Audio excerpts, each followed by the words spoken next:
Renowned Dragon Knight Davion becomes embroiled in events much larger than he could ever imagine. Dota Dragon's Blood is a new Netflix animated series that is based on the Dota video game franchise, in particular the 2013 entry Dota 2. Dota is a video game franchise that's been around for many years, which I have not played, but kind of always been interested in this video game franchise. And I was looking forward to this new animated series. It kind of has the style of the Netflix animated series Castlevania, which I really enjoy. So if you've seen Castlevania, you're aware of how much blood Dota Dragon's Blood could have, and it is a pretty action-packed, bloody series. Only 8 episodes are within this series, but the quick pace, all of the characters, all of the backstories for each character and intertwined stories make this for a really pleasing series to watch.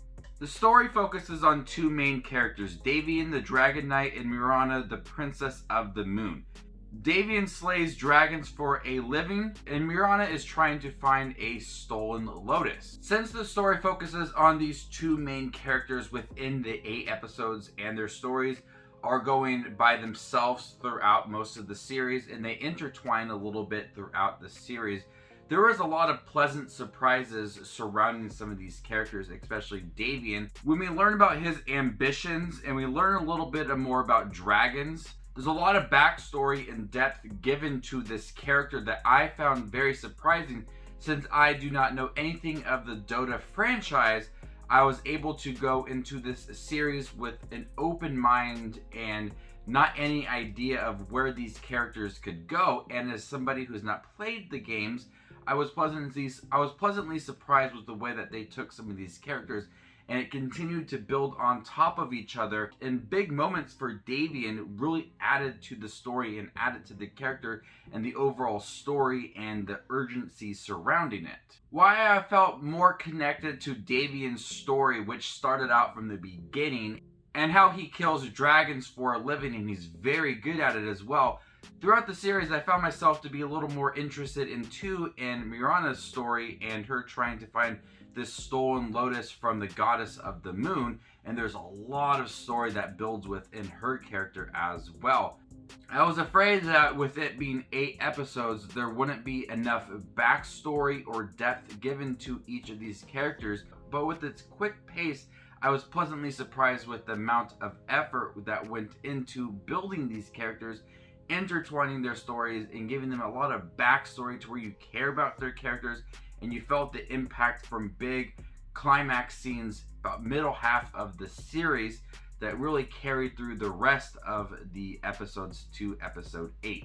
The series doesn't really focus on side stories that really don't amount to much. It always focuses on the main 2 characters and some other side characters that play important parts to our main characters. So there's not like all these random storylines that are just presented throughout the series that go nowhere. It's really honed in on our main characters, and I love that.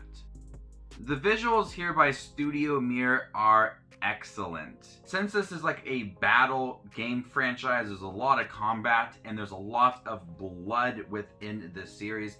The fighting sequences look great. The dragons are gigantic. They're so cool to look at. Some of the designs for the dragons and the characters and the armor, it all looks really great. The well-animated sequences provide a punch to the series.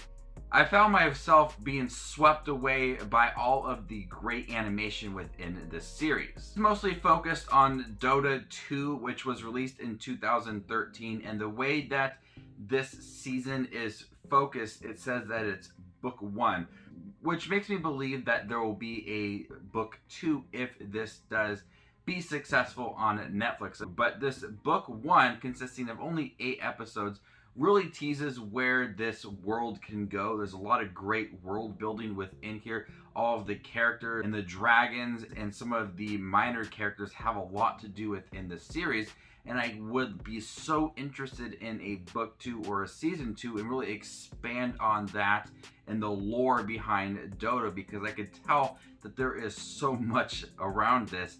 And kind of researching the video game franchise, there's a lot too. And there's a lot that they could cover for a book 2 or just moving forward with this franchise. But for this book 1, Dota Dragon's Blood, I loved what they offered. The visuals are great. The animation is bloody, it's action-packed. The 2 main characters are very interesting. They feel fleshed out and you enjoy their storylines. There's not a lot of downtime. There's not a lot of side characters that really amount to nothing. They all play in a very integral part to the story. And there's a lot of great world building, a lot of urgency surrounding it, and the giant and the dragons and Davion and how he kills dragons.